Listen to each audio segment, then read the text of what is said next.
સુરેન્દ્રનગર જિલ્લાના Limbdi ST depot ખાતે કાળઝાળ ગરમીથી પક્ષીઓને રાહત મળી રહે તે હેતુથી પેસેન્જરો અને અન્ય વ્યક્તિઓને ચકલી ઘર અને પાણીના કુંડાનું વિનામૂલ્યે વિતરણ કરવામાં આવ્યું હતું।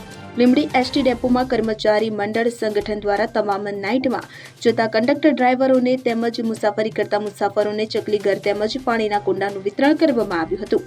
આ દરમિયાન લીંબડી એસટી ડેપો મેનેજર મનોજભાઈ મહંત, કર્મચારી મંડળના કાર્યકારી પ્રમુખ મદનસિંહ એમ જાડેજા, લલિતભાઈ સોલંકી, છત્રપાલસિંહ સોલંકી, અવનીબેન અને અન્ય કર્મચારીઓના આ કાર્યક્રમમાં જોડાઈ વિતરણ કરાયું હતું। ધૂમધકતા તાપની અંદર પક્ષીઓ પાણી પી શકે અને ચકલીઓ પોતાના ઘરમાં સુરક્ષિત રહી શકે તેવો એક નાનકડો પ્રયાસ કર્મચારી મંડળ સંગઠન લીંબડી ડેપો રાજકોટ વિભાગ દ્વારા કરવામાં આવ્યો હતો। તેમજ આ કાળઝાળ ગરમીમાં પક્ષીઓને રાહત મળી રહે તે માટે અન્ય તાલુકામાં તેમજ જિલ્લામાં આવી પહેલ કરવામાં આવે હોવાનું જણાવાયું હતું। શું કાર્યક્રમ કરવામાં આવ્યો છે?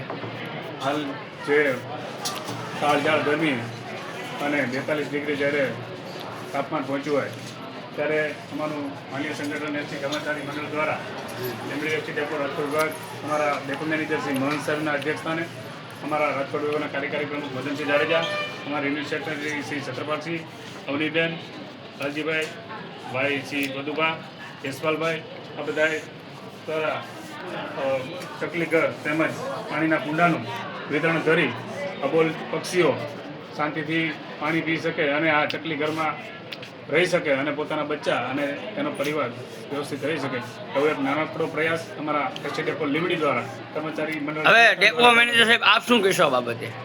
શું પડશે? હા, કેવું પડે ને સાહેબ? ઓકે, ચાલુ થયેલ ઉનાળાની સિઝનમાં અતિશય ગરમીની સિઝન હોય અબોલ પક્ષીઓ માટે કુંડા અને ચકલી ઘરનું વિતરણ લીંબડી એસટી ડેપોના સ્ટાફ વતી આયોજન કરવામાં આવ્યું છે। જે મુસાફર જનતા અને સ્ટાફને વિતરણ કરવામાં આવશે તે પોતાના ઘર, જગ્યાઓ અથવા પોતે જે લાઇનમાં જતા હોય નાઇટ આઉટ હોય ત્યાં ગાડીઓ એ જગ્યાએ કુંડા અને ચકલીનું ઘર લગાવી અબોલ પક્ષીઓને આવી ગરમીમાં રાહત મળે એ એક સેવાકીય પ્રવૃત્તિનું આયોજન કરવામાં આવે છે। કલ્પેશ વાઢેર, લીંબડી। હવે જુઓ દેશ દુનિયાની તમામ ખબરો તમારી આંગળીના ટેરવે। ઉઠાવો મોબાઈલ અને ગૂગલ પ્લે સ્ટોર પરથી ડાઉનલોડ કરો અમારી CN24 ન્યૂઝ મોબાઈલ એપ।